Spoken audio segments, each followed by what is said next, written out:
আসসালামু আলাইকুম। তো তোমাদের মধ্যে ম্যাক্সিমাম আমার কমন কোশ্চেন বর্তমানে যারা তোমরা মেডিকেল অ্যাসপিরেন্ট ছিলা, যে ভাইয়া আমরা তো মেডিকেল অ্যাসপিরেন্ট ছিলাম, আমাদের কি শেষ মুহূর্তে এই কয়েকদিনে কি ম্যাথের প্রিপারেশন নেওয়া সম্ভব? তো তোমাদের মধ্যে ম্যাক্সিমাম আমাকে এই কোশ্চেনটা প্রায় ইনবক্সে করতেছো, প্লাস আমাদের পেজে করতেছো। তো এই ভিডিওটা তাদের উদ্দেশ্যে যারা মেডিকেল অ্যাসপিরেন্ট হয়েও ম্যাথের মানে অ্যান্সার করবা, সেক্ষেত্রে তোমাদের কোন কোন স্ট্র্যাটেজি ফলো করলে এই শেষ মুহূর্তে তুমি ভালো কিছু করতে পারবা বা ম্যাথে খুব কম সময় ফুল মার্কস তুমি ক্যারি করতে পারবা, সেই ট্রিক্স গুলো তোমাদের সামনে আমি শেয়ার করবো।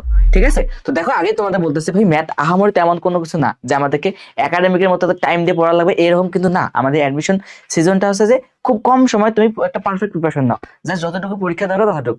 তোমাদের যদি বেসিক দরকার হয়, বেসিকের জন্য আমাদের একাডেমিক, ভাই আমাদের তো অ্যাডমিশনের বেসিক দরকার নেই, তাই না? অ্যাডমিশন আমাদের যতটুকু দরকার আমরা ততটুকু কিভাবে কভার করতে পারি আজকের এই ভিডিওতে তোমাকে আমি সেটাই গাইড করার চেষ্টা করবো। ঠিক আছে, তো দেখো তোমাদেরকে আগে বলতেছি যে আমাদের যে ম্যাথের প্রিপারেশন নেওয়া লাগবে, এই ম্যাথের প্রিপারেশন এখন কিন্তু আমরা জাস্ট টাইপ ওয়াইজ নেবো, আহামরি তেমন কোনো কিছু আর নেবো না যে প্রত্যেকটা টপিক ধরে ধরে পড়বো, এরকম কোনো কিছু না। জাস্ট আমাদের যতটুকু এক্সামে দরকার ততটুকু আমরা পড়বো, এর বেশি এক্সট্রা এতটুকু পড়বো না। কারণ তোমরা জানো যে তোমরা যখন মেডিকেল পরীক্ষা দিছো, সেই ক্ষেত্রে তোমাদের শেষ মুহূর্তে কিন্তু নতুন ভাবে কিন্তু আর ম্যাথগুলো শুরু করতে গেলে তোমাদের বোরিং লাগবে, তাই না? না, এই বোরিং লাগা যাবে না, তাই না? কারণ বোরিং লাগতে গেলে তো তোমার ম্যাথের প্রতি একটা অনীহা তৈরি হবে। আর তোমরা জানো যে ম্যাথে একটু অন্যান্য সাবজেক্ট থেকে ম্যাথে মানে তো পরীক্ষা দিলে চান্স পাওয়ার প্রবাবিলিটি সব থেকে বেশি, তাই না? কারণ কি, যদি তুমি অন্য কোনো সাবজেক্টে পরীক্ষা দাও, ওখানকার সিট যদি থাকে 500, তুমি ম্যাথে পরীক্ষা দিলে ওই জায়গায় দেখবে যে ওই ভার্সিটিতে তুমি 1000 সিটের জন্য তুমি ক্যাপাবল থাকতেছো। ঠিক আছে, তো তাহলে আমরা দেখি কিভাবে শেষ সময় ম্যাথের প্রিপারেশন নিতে পারি। তো তোমাদের উদ্দেশ্যে আমাদের কয়েকটা টিপস থাকবে। তো প্রথমত তোমাদেরকে টিপসটা কথা বলবো।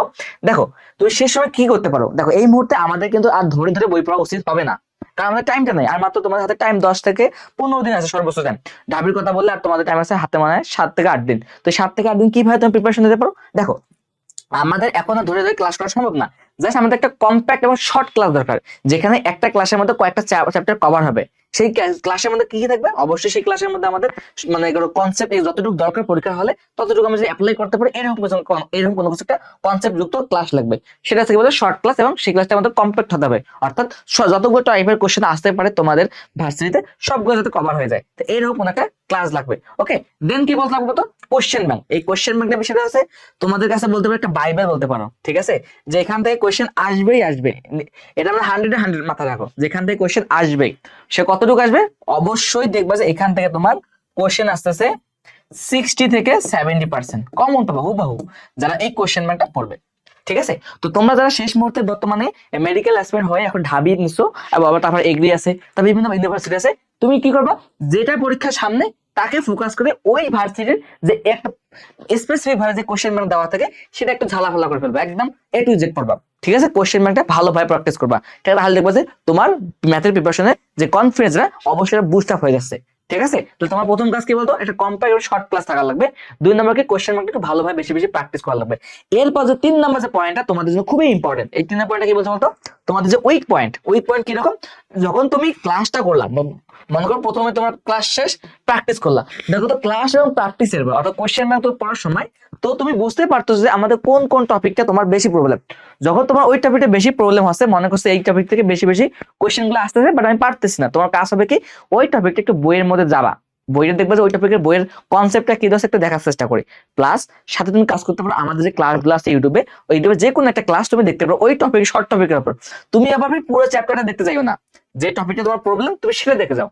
ঠিক আছে, তাহলে তোমার জন্য সব ফ্রুটফুল হবে। ঠিক আছে, এবং অবশ্যই মাথায় রাখবা এই নোটগুলো অবশ্যই একটু ফাইন্ড করে রাখবা, একটা সুন্দর নোট খাতার মধ্যে রাখবা। নোট খাতার মধ্যে কিসে বলতো? নোট খাতা, নোটবুক। ঠিক আছে, যাতে তোমার পরীক্ষার আগে তুমি আরেকবার রিভিশন দিতে পারো যে আমার কোন কোন পয়েন্ট গুলো আমার আমার উইক, সেই পয়েন্ট গুলো তুমি একটু ভালোভাবে রিভিশন দিয়ে পরীক্ষা হলে যেতে পারো। লাস্ট যে পয়েন্ট সব থেকে বেশি ইম্পর্টেন্ট সেটা এটা। লাস্ট পয়েন্ট কি বলছে বলতো? প্রচুর প্র্যাকটিস করতে হবে। দেখো আমাদের শেষ সময় কিন্তু হ্যাঁ আমরা সব পারি, কিন্তু আমরা টাইমলি শেষ করতে পারি না। তোমরা অলরেডি বুঝে গেছো যে মেডিকেল পরীক্ষা দেওয়ার পরে তুমি বুঝতে পারছো যে আমি সব পারি কিন্তু টাইমের মধ্যে কভার করতে পারতেছি না, তাই না? তো এর জন্য কি করা লাগবে বলতো? তোমাকে প্রচুর প্র্যাকটিস করা লাগবে। কারণ তুমি দেখবা যে তোমাদের মেডিকেল হয়তো বুঝতে পারছো কম সময় থাকে, 30 থেকে 40 সেকেন্ড থাকে একটা এমসিকিউ করা।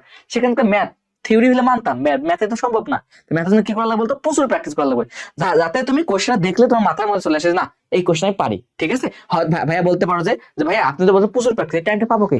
দেখো টাইম আমার যাবে না। কিরকম? তুমি যখন পড়তেছো একটু মনোযোগ সহকারে করবা, দেখবে টাইমটা তোমার খুব সেভ হচ্ছে। ঠিক আছে, অনেকে মনে করো একটা চ্যাপ্টার অনেকগুলো ক্লাস করে, এগুলো দরকার নাই।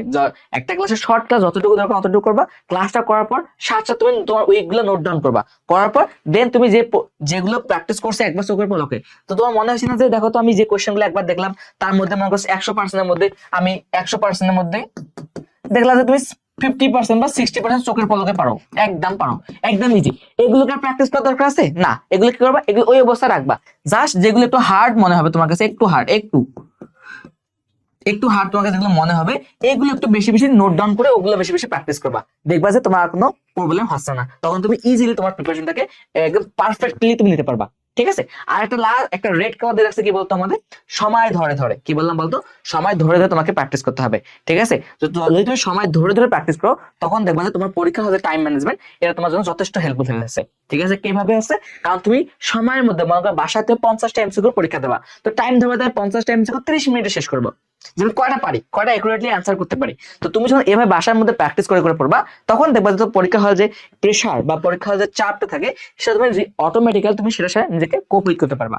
ঠিক আছে। যদি তুমি এভাবে পড়ো, এভাবে কয়েকটা টিপস ফলো করে তুমি যদি এই শেষ সময় পড়াশোনা করো, ইনশাল্লাহ তোমার ম্যাথের প্রিপারেশন 100-এর মধ্যে 95% ইজিলি কভার হবে। ঠিক আছে। জাস্ট এই কয়েকটা ট্রিক্স ফলো করতে হবে। ঠিক আছে। তাহলে দেখবা তোমার ম্যাথের ক্ষেত্রে যে দুর্বলতা, এই ভয়টা চলে যাচ্ছে। আর অবশ্যই জানো যে ম্যাথের প্রিপারেশন নিলে কিন্তু তোমার অন্যান্য জায়গা থেকে প্রিপারেশন অনেক ইজি হবে এবং সিট পাওয়ার সম্ভাবনা সব থেকে বেশি থাকবে। ঠিক আছে। তো সবাই ভালোভাবে পড়াশোনা করবা আর শেষ সময় হতাশ হয়েও না। তো তুমিও জানো যে শেষ সময় হতাশ হলে কি হবে। দেখো তুমি এত এই যে প্রায় ধরো ক্লাস 1 থেকে ইন্টারমিডিয়েট সেকেন্ড ইয়ার পর্যন্ত তুমি প্রায় 12 বছর থেকে 13 বছর পড়াশোনা করলা।